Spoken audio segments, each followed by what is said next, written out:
UP Bihar channel में आप लोगन के स्वागत बा। जैसे कि आप सब जानत तानी, फिल्म हो या सॉन्ग हो, भोजपुरी से संबंधित कुछ ना कुछ अपडेट हम लेके अपने चैनल के माध्यम से आवत रहिले। आज बता दी कि केशारी लाल जी के बारे में एगो बहुत बड़ा अपडेट मिलल बा हमरा के। आप लोगन के चैनल के माध्यम से हम सोचनी कि बता दें, और अभी तक हमरे चैनल के सब्सक्राइब नहीं कैले तो हमरे चैनल के सब्सक्राइब कर ली।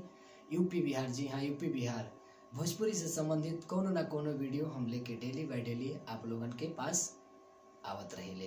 तो चलिए वीडियो के देर ना करी, बता दें कि जैसे कि आप सभी फिल्म देख ले होंगे संघर्ष। जी हाँ, संघर्ष भोजपुरी इंडस्ट्री में काफ़ी ज़्यादा धूम मचौले रहे, अच्छा खासा चलल भी।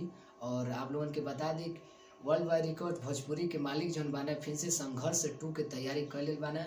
ऑफिशियल पोस्टर रिलीज हो गई बा। आप लोगन के बता दें कि प्रोड्यूस भी उहे बाने वर्ल्ड वाइड रिकॉर्ड भोजपुरी के मालिक जौन ये फिल्म के प्रोड्यूसर बाने। और आप लोगन के बता दें कि डायरेक्टर, फिल्म के डायरेक्टर जो संघर्ष में रहने वह संघर्ष 2 में बने पराग पटेल।